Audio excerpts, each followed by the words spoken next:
Doctor, with related to the marine and the maritime industry, we have a lot of workers working for the ship breaking industry and the oil and gas industry, also the maritime industry, where the risk to hazards, health hazards, is very prone to. What are your views on that? The common issues what a maritime individual can get exposed to, as in whatever we have discussed, like noise must be a major problem there. Probably when they are working in high noise, they can develop noise-induced hearing loss. The other problem can be musculoskeletal disorders, when continuously working in joint pain, body pain and all those things. Then stress, of course, is a major factor there. Then probably they are exposed to the gases. Am I right? Yes, in the oil and gas sector. Yes. Then industrial accidents, as we said, because of the unsafe acts and unsafe conditions, they can lead to occupational accidents. Okay. Doctor, can you tell us more about the psychosocial stress or psychosocial hazards that one can face? Psychosocial hazards are very important as far as an occupation is concerned. Any occupation for that matter, the employee will never say that he has got stress, or in my day-to-day practice, I have found that people complain of anxiety. They may say, I am getting irritated very fast. I got loss of appetite. My sleep is disturbed. Somehow I don't feel like coming for work. These are some of the complaints which people usually say. But when we examine the individual, we find that they don't have any physical problems.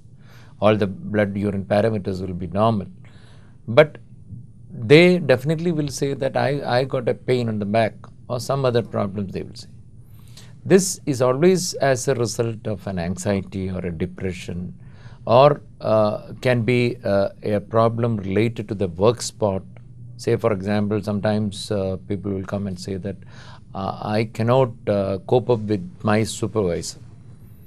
Like interpersonal relationship, that individual is unable to keep a good interpersonal relationship.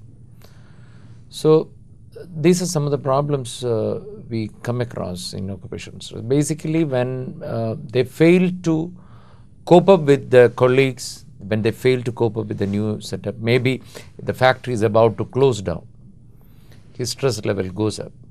Maybe he is not competent for that particular job which he is doing. Or a new technology is developed where he doesn't know the ABCD of that particular job. So maybe the requirements doesn't match his capabilities. All these things can lead to the stress. Now usually when we do some counseling sessions for these employees, what I always recommend is always to find some time for yourselves. Like you do some yoga exercise or meditation or something which you can do, and try to compare your gains with your losses. People always will be worried about their losses only. They don't remember the gains they have. Always trying to find some pleasure in the job which you're doing and be happy with the job which you're doing, and try to, another problem which is some of the employees spend a lot, spend more than what they earn. Mm-hmm. So a financial management also is required there. And regular exercise is something which we always recommend. Another finding which we have observed is people, when they are under stress, they eat more. So obesity, one reason is stress. Okay. So these are some of the tips which we can recommend for psychosocial hazards. What are some of the preventive measures, or what do you suggest, or what do you tell your patients when they come to you with occupational hazards? Occupational hazards, I mentioned earlier that the prevention and control of the occupational hazards depend on various factors. The first and foremost thing is you have to have a legislation. Unless you have certain guidelines, rules, nobody is going to follow all those things. So we live in a country where we have a lot of rules and regulations, but few people follow all these things. And if you take an industry, we should have a strong, committed management to enforce the rules and regulations of what is prescribed in the Factories Act.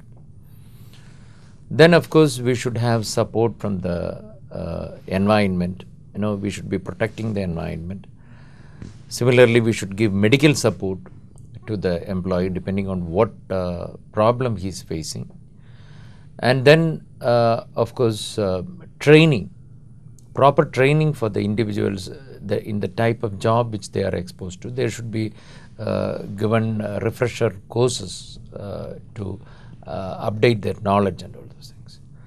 Then, of course, engineering controls.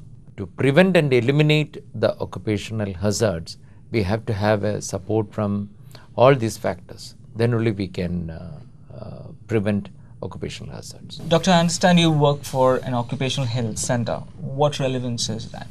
After the Bhopal tragedy, I told you the Factories Act has been amended, which very clearly says that if you have more than 250 employees in a major accident hazard unit, we have to have an occupational health center.